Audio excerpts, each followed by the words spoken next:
동민 여러분 안녕하십니까? 동장입니다. 1953년 사상계 5월호 내용을 소개해 드리고 있습니다. 이번 영상에서 소개해 드릴 내용은 민주국가와 여성의 지위라는 글입니다. 이 글은 김기석이라는 분이 작성을 했는데요. 이분은 이 당시에 서울대학교 사범대학 교수로 재직 중이었던 분입니다. 요즘 남녀의 성별 관계나 또 역할 이런 부분이 그야말로 아노미 상황이죠. 100명 지나가면 100명이 전부 의견이 다릅니다. 그 정도로 이제 어떤 공통된 가치관이 아직까지 좀 약한 것 같은데 갈등이 어느 정도 지속되고 있는 것 같아요. 그런데 제가 이 글을 읽어보니까 이 글이 그러면 성별에 대한 어떤 역할 부분에서 이제 어떤 공통된 가치관으로서 좀 기능할 수 있지 않을까 이런 생각이 좀 듭니다. 어쨌든 간에 민주국가에서 여성의 지위 1953년도 관점을 소개해 드리겠습니다. 이 사람은 어떤 위계나 가족 중심의 사회는 많은 폐단이 있었다 이렇게 시작을 하고 있습니다. 이 사람이 봤을 때 머리가 조금 낮다거나 또 힘이 좀 세다거나 꾀가 많다거나 이런 식의 어떤 인간의 우열은 인간의 한 면, 그러니까 키가 크다 작다 머리가 좋다 나쁘다라는 한 면만 본 것뿐이고 또 그 한 면도 사실은 전체 어떤 진리 개념으로 보면 너무나 유한한데 그런 걸 기준으로 어떤 사람이 낫다 못하다 이렇게 얘기하는 것은 그야말로 독재자가 독재를 할 때 변명일 뿐이고 실제로 진리는 아니다. 그 다음 또 우리가 오늘날 민주주의를 추구하는 그런 상황에서 맞지 않는 소리다 이렇게 얘기를 하고 있습니다.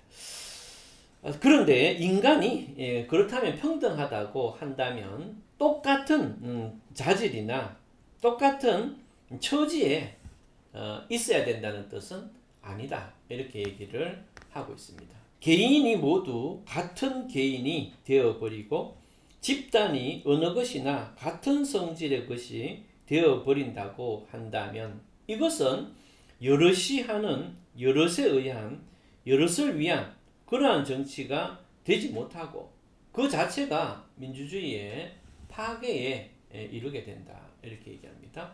그러니까 모든 사람이 다르지 않고 동일하다는 얘기는 뭐예요? 전체주의죠. 전체주의. 히틀러가 나와서 우리는 모두 이러면은 다 박수 쳐야 되는 그러한 겁니다. 그러니까 우리가 평등을 추구하지만 그러한 평등을 모든 사람이 동일한 걸로 보게 되면 그것은 적절하지 않은 그러한 전체주의적 사고가 되어버린다 이런 얘기죠. 그러면은 이제 내용을 설명하는데 인간의 평등이란 자세히는 인격에 있어서의 평등으로서 차별태가 없어지고 한 모양 한 빛깔을 갖게 된다는 그러한 것이 아니다 이렇게 되어 있습니다. 그러니까 남녀가 평등하다는 것은 현실에서 둘이가 똑같아야 된다 이 뜻은 아니라는 거죠. 남녀의 평등도 이같이 인격에 있어서의 평등이라는 거지 남성이 여성이 된다거나 여성이 남성이 된다거나를 의미하는 것은 아니라는 거예요. 그러니까 우리가 남성은 여성의 인격을 존중하고 여성은 남성의 인격을 존중하는 것이 평등이지 모양이 똑같아야 된다라는 평등은 아니라는 겁니다. 여러분들 이제 우리 그 페미의 기원은 시몬 보바르 그것부터 그 이전에 뭐 공산주의가 있겠긴 하지만 거기서부터 출발하죠. 시몬 보바르는 공산주의자이면서 실존주의자였습니다. 이 사람은 남녀를 동일하게 취급을 합니다. 동일하게. 그래서 똑같이 취급을 하고 있는데 이 사람 지금 이 글에서는 이제 그렇지 않다 이렇게 얘기를 하고 있습니다. 정치 경제에 있어서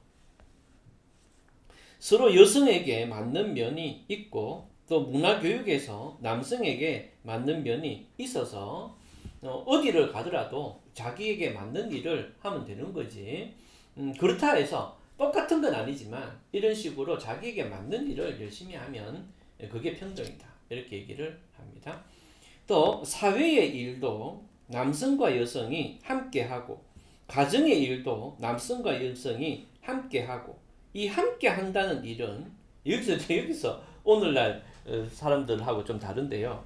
우리가 보통 이 사람도 사회의 일도 남성과 여성이 함께하고 가정의 일도 남성과 여성이 함께 한다는 거는 괜찮다는 거예요. 하지만 이렇게 함께 한다 해서 꼭 같은 일을 꼭 같은 시간에 꼭 같은 자리에서 꼭 같은 방식으로 해야 되는가? 그건 아니라는 거예요. 우리가 보통 남자가 그 가사 일을 돕는다 그랬을 때 여자가 하는 것처럼 똑같이 이렇게 하고 시간을 정해서 딱 나누고 그런 형태로는 아니라는 거예요. 그런 형태 아니고 얼마든지 남자가 가정일을 하고 여자가 사회일을 하지만 똑같은 걸 요구해서는 안 된다는 거예요. 남녀의 평등은 기계적인 평면적인 남녀의 동화가 되어서는 안 된다는 겁니다. 여기 좀 재밌는 게 나오는데 남녀 사이에 진실한 평등이 성립되고 또 유지되기 위해서는 남성은 어디든지 자기를 남성, 여성은 어디까지나 자기를 여성으로 지키지 않아서 안 되는데 애매한 남성, 애매한 여성처럼 분명히지 못한 것이 또 있겠느냐. 무슨 말인가 하면 남자 여자가 갈등이 생기는 것은 한마디로 남성이 남성다움을 잃고 여성이 여성다움을 잃어서 둘이가 비슷해졌을 때 갈등이 생긴다. 남성이 남성다움을 유지하고 여성이 여성다움을 유지하면서 서로의 인격을 존중할 때는 그게 바로 갈등이 없는 평등이다. 이렇게 이 사람이 얘기를 하고 있는 겁니다. 그래서 남성은 여성을 돕고 여성은 남성을 도와야 되는데 이 도움의 어떤 형태는 앞에서 봤던 그런 내용이다. 이런 뜻이고 남성의 꿋꿋함이 여성의 부드러움을 눌러버리고 여성의 부드러움이 남성의 꿋꿋함을 속여서 하려고 한다면 그것이 바로 병이다. 병 걸린 사회다. 이렇게 얘기합니다. 남성이 하도 어긋나가고 여성이 심하게 애를 먹일 때 이 남성 또는 여성이 지상에서 없어지기를 바라는 일이 있다. 그러니까 남성이 여성을 싫어하고 여성이 남성을 싫어하는 이유, 즉 이 지구상에서 없어지기를 바라는 이유는 남성이 남성성을 잃고 여성이 여성성을 잃었을 때 발생한다는 거예요. 그러니까 남성답지 못한 남성, 그 다음에 여성답지 못한 여성의 자체를 꾸짖는 것이지 남성이라는 것 또는 여성이라는 것을 아주 물리치는 것은 아니다. 그러니까 남자가 여자를 싫어하고 여자가 남자를 싫어하는 것은 남성답지 못하고 여성답지 못한 것을 얘기하는 거지 진짜 헤어지려고 해서는 안 된다. 이런 뜻이겠죠. 어쨌든 지금 1953년도 에서 본 민주사회에서 남녀평등이 어때야 되는지를 설명을 하고 있는데요. 제가 봤을 때는 좀 좋은 것 같습니다. 여러분들도 워낙에 다양한 관점이 있기 때문에 이게 뭐 또 이상한 글이야, 이건 뭐 말이 안 되네, 이렇게 할 수도 있겠죠. 자, 그러면 오늘 여기까지 하고요. 다음 영상에서는 이제 민주정치와 폭력이라는 글을 여러분들에게 소개시켜 드리겠습니다. 감사합니다.